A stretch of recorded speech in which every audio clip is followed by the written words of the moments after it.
just try this for 3 or 4 days, Doctor? and if try this for 3 or 4 days, and if it doesn't clear up, we'll give you something stronger. Doctor, sorry to... Try it for 3 or... Yes, I know, Doctor, I know. I was wondering if you could come and look at Mrs. Skilton's foot again. Oh, you see... Hello? It's been giving her a lot of trouble with all the housework. Yeah, could you speak up a bit, please? It's been giving her a lot of trouble with all the... Oh, sorry. That's all right. Sorry. Sorry? That's all right. Sorry. Oh, my fault. Yes. Well, this evening, yes, I'll try, but it may be rather late. Well, because I've got a lot of other calls to make. Fine, bye. Yes, I'll try to get in tomorrow. Oh, thank you, Doctor.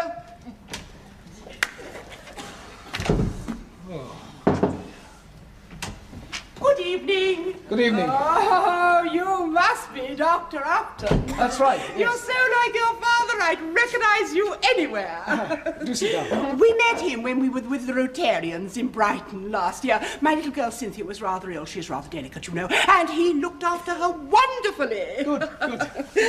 Oh, I'm sorry. I'm Soboleski. How do you do? Are you sure you're looking after yourself? You look awfully tired. Can't you get someone in here to help you? Well, I did... Now, I'm not going to keep you a moment. In fact, I hardly like bothering you at all. But Cynthia seemed so lethargic this morning, so naturally I put her to bed. But I thought possibly there was some little tonic you could recommend. Well, yes. Now, I don't want you to bother yourself. Just write that down, dear. Iron pills, anyway, perhaps. Yeah, of course. Are you sure you're getting enough sleep? Yes. And are you eating proper meals? Yes. Well, when you have some free time, you must come over and have dinner with us. Well, thank you. That's very kind. There's the, Thank you. Now, sit down. I shall see myself out. And don't forget, try to get someone in here to help you. Bye-bye. Oh, good evening, Dr. Griffin. Good evening, Mrs. Asker. Dreadful old bat. Really? She's a bit overpowering. A bit. She's 2 Panzer divisions and an Easter bonnet. She used to waste more of my time than 4 of my other patients put together, till I told her so. Since when? Oh, gracious me, I really mustn't talk so much, you know. I feel my throat coming back again, oh dear. Oh, I'm sorry about that. I was thinking it's still a bit hectic here with the flu. I was wondering... A receptionist. Oh, yes. I was thinking of that only yesterday. A nice, bright, efficient girl would be a real investment. Or even just while the epidemic's on, perhaps you might get Paul to come and help us out for a couple of weeks with the actual medicine. Paul? Now, that's very thoughtful of you, Michael. It would make a bit of a break for me. Oh, well, I was thinking actually of... Good idea. Ring him up.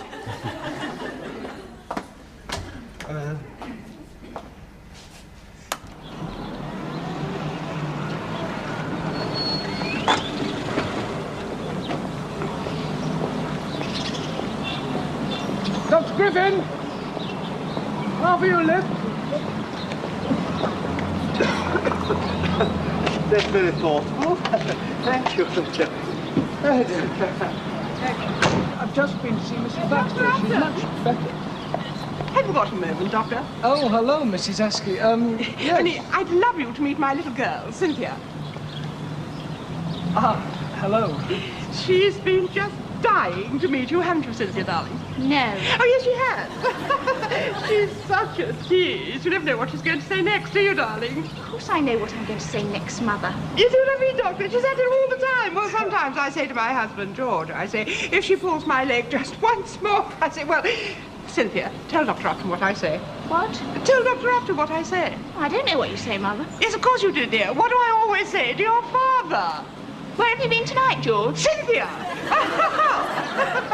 Oh, she's naughty, isn't she? I don't know how she makes it up. Only, I wouldn't want you to think anything like that about my husband. If anything, he's the jealous one of the family. Not that I give him cause, of course. Oh, George, this is Dr. Upton. Oh, yes? How do you do, Mr. Askey? Been having a nice little chat with my wife, Doctor? Yes. I'll be in the car. He's a little bit on edge today. He used to do some boxing, you know, and sometimes his head hurts. Well, say goodbye to Dr. Upton, Cynthia, darling. Goodbye to Dr. Upton. Goodbye. She is very satirical for her age, isn't she, Doctor? Mother! Well, I'll be seeing you again very soon, Michael. Yes, hope so. Goodbye. Come along, Cynthia, darling.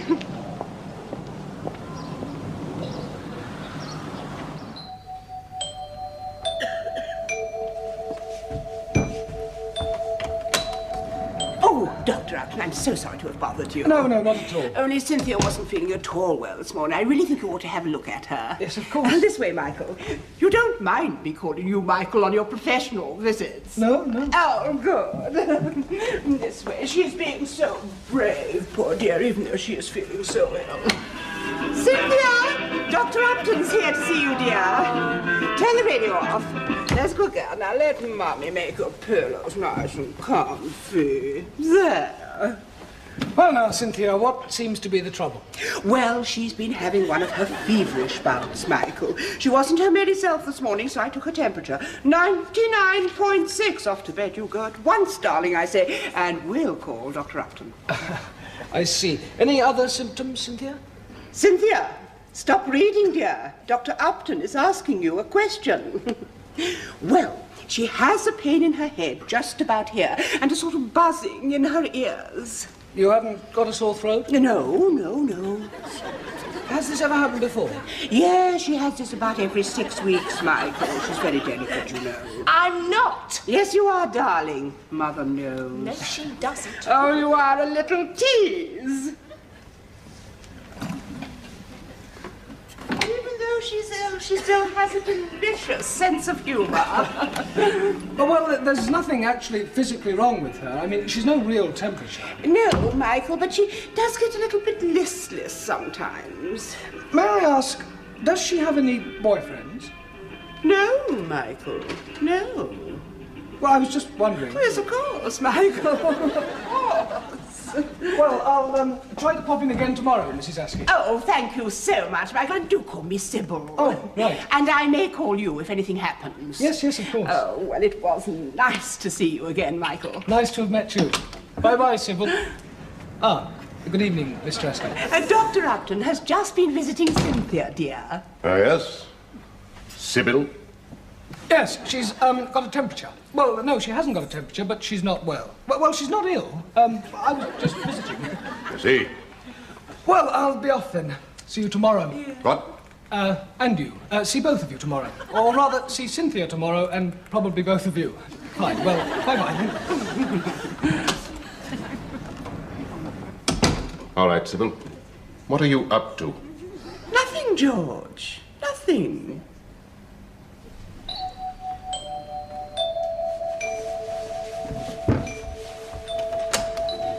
Michael, I'm so sorry to call you out at this time of night. No, it's all right. Oh, you're looking awfully tired. You're not getting enough sleep. I know. I think it's terrible of me bothering you like this. No, really. Only poor Cynthia's been in and out of the bathroom all night. And you think it's food poisoning? Well, I think it must be. This way, dear. You'll have to be rather quiet, because George is a very light sleeper.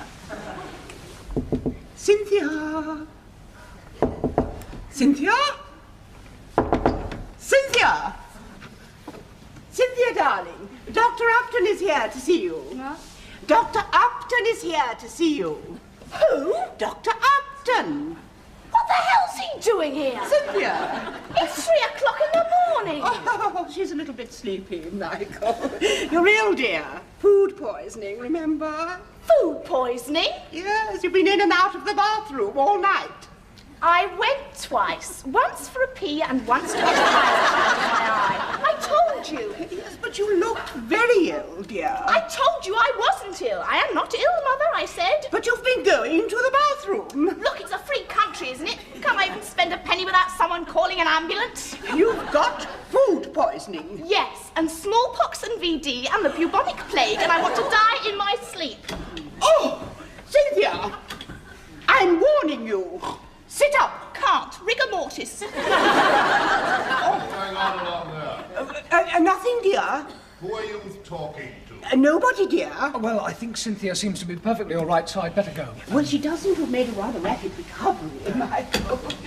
She's a very naughty girl. No, it's probably just... What are you doing here at this time of night? Oh, Dr. Upton has just been examining Cynthia, dear. With the light off? Well... She's fast asleep. What have you been doing in there? I was called here to examine Cynthia, and I find that she is perfectly well. I am now going back to bed, Mr. Askey. Good night, Mrs. Askey. Good night. If I catch him with you again, I'll wring his scrawny little neck.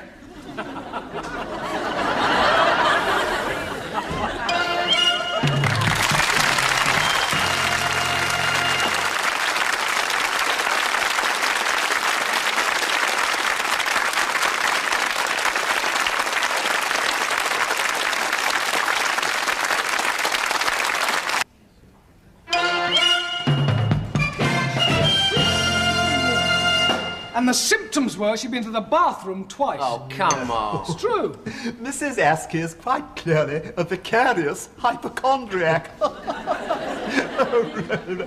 I mean, there's nothing actually wrong with the girl, is there, Michael? Nothing that a missing mother wouldn't cure. Diagnosis, Mrs. Askey stifling the life out of her daughter. Treatment, tell her. Oh, yeah. Well, I would, like a shot. She never goes out of the house? Never. No boyfriends? You're joking. Oh, well, look, Michael, next time, bring it up tactfully. Tell the old trout that Cynthia needs a boyfriend. Oh, she'll like that. Well, you've got to do something, Mike. I know. She's going to get married someday. She may as well get used to the idea. Yes, but giving that sort of advice, I always feel a bit young, you know. You wouldn't say something... No, Michael, no. She's your patient. Besides, I feel my throat again, really. I don't know. Now, look here. What you ought to do is to go straight round now and have it out with her. What? That's your answer.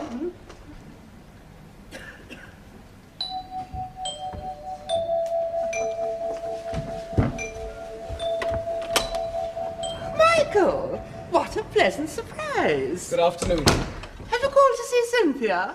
Well, no, I've come to see you, actually. Oh, there's nothing the matter with me, you know. Do come in and sit down. Cynthia's so much better today. Really? Oh, yes, she's a different girl since she's been seeing you. Good, good. Well, Mrs. Sybil, I wondered if I might have a sort of serious chat with you. Oh, of course, Michael, of course. Good.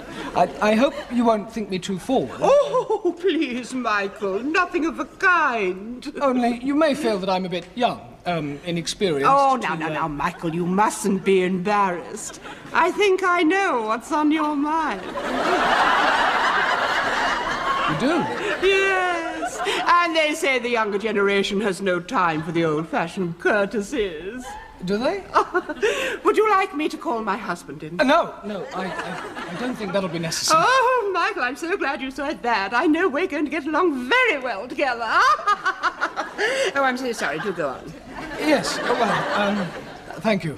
Well, but to be perfectly frank, I think Cynthia needs a steady boyfriend. Oh, yes, Michael, yes. Yes. Yes. Well, to spend some time with. And if everything works out, she should get married and settle down, because Oh, after... Michael, I'm so happy for you both. Oh, as soon as I saw you, I knew you were the one.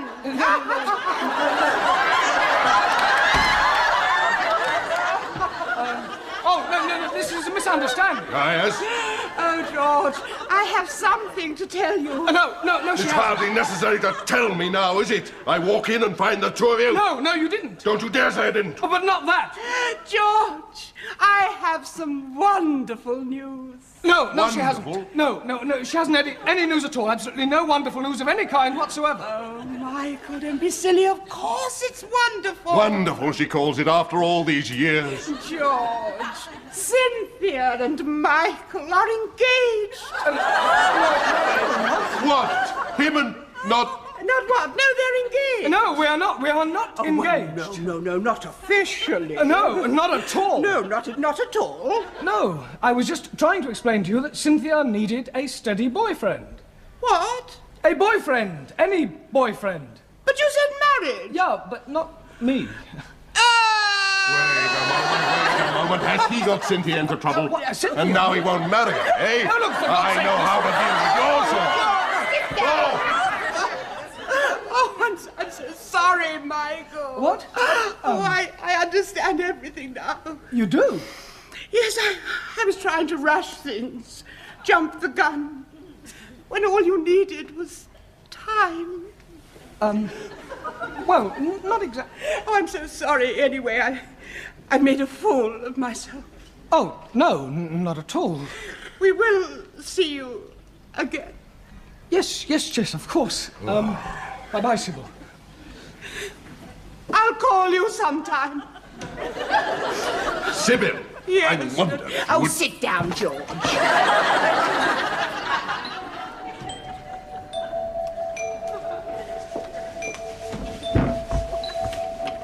Oh, Michael, I'm sitting... Oh, I'm sorry. Hello, I'm Dr. Collier. Oh. Yes, Dr. Upton sends his apologies, but he's so busy this afternoon, he asked me to answer your call as I'm in the area. Oh, I see. Well, what's the matter with old Cynthia today, then? Cowpox? As a matter of fact, she complained of rather severe pains in her stomach. I thought she might have appendicitis. Oh, appendicitis. Well, lucky I brought my penknife. What? Let's have a butcher's, then. I beg your pardon? Where's the crumpet? Crumpet? A little bit of stuff. Are you sure you're Dr. Upton's assistant? Well, no, not really, Mrs. Askey, but I pay Dr. Upton 10 bob an hour to let me examine the girls now and then. What? Only joking, Arthur. This way? Oh, yes. Cynthia is rather delicate. Don't worry, I've got warm hands. Yes, Cynthia, the doctor's here, dear. She's also a little bit stubborn at times. Hello. Hello there. Turn the radio off, dear. Turn the radio off, dear.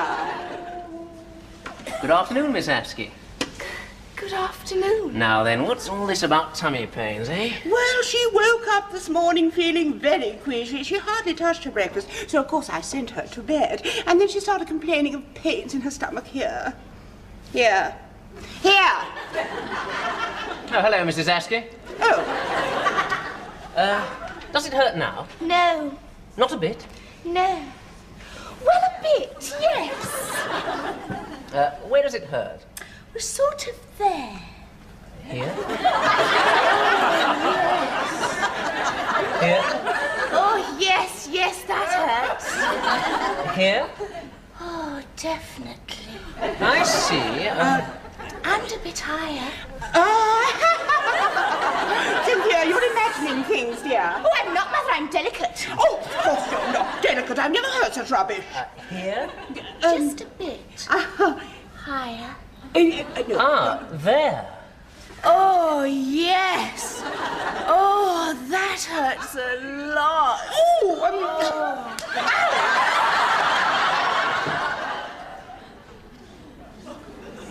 You know Paul's got to go back to St. Swithin's on Friday? You mean he can't help us out anymore? Unfortunately not, so it's back to the grindstone for us. You know, Michael, I do think we ought to consider that question of a receptionist. Yes. It would make work lighter for me. Well, I saw her. Paul, how was it? Fun. What happened? Well, Mrs. Askey took an instant dislike to me, and from then on things went rapidly downhill. Yes, I gave her a touch of Max Miller, a bit of Dr. Kildare, and then into the living room for 30 seconds of World War II. You put the boot in. They'll have to operate to get it out. Yes. I think if Mrs. Askey doesn't realise she's stifling Cynthia now, she never will. Well, she never will. Well, she might. Here's to Cynthia. Yeah. I think I better have one of these. How is Cynthia? Oh, fine. I thought she was rather sweet. In fact, quite,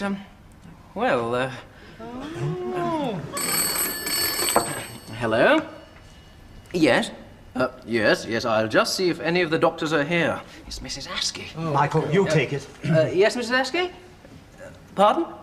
Not Dr. Collier. Yes, I see. She wants to speak to either of you two. Oh, well, I've got to fetch yes. Hello, Mrs. Askey? Yes, Dr. Upton's here. Yes, he's longing to speak to you too. Yes, here he is now. Hello. Hello, Mrs. Askey. Oh, dear, has she? Oh, well, I'll come straight over then. No, not at all. Bye-bye, Mrs. Askey. Michael, what am I going to do? Cynthia gone. She's packed her bags and left.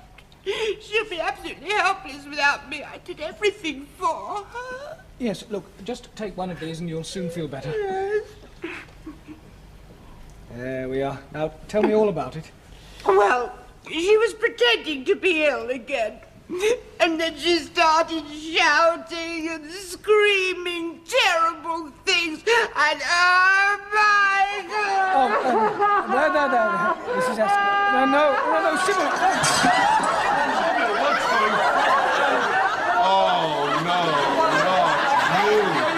See, Mrs. Askey sort of leant on me and we overbalanced on... Excuse me. I'm sorry. See, Cynthia's left home and Mrs. Left Askey was home? a bit distraught and needed comforting. I don't mind, Doctor. What? I don't mind, Doctor. It doesn't seem important anymore.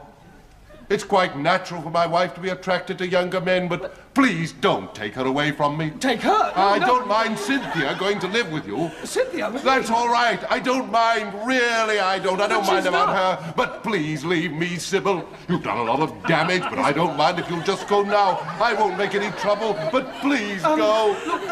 Please go. Please listen. Let me explain. Go. I'll give you money. Here, look. 15, 18 pounds and lots of silver. All right, send a check. Anything you want. Take my watch. And here's our best picture. You all like that. And my German umbrella, there, it's yours. And my Tyrolean hat. Now, please go. And, Doctor, cross us off your list if you'd be so kind. Thank you so much. Goodbye.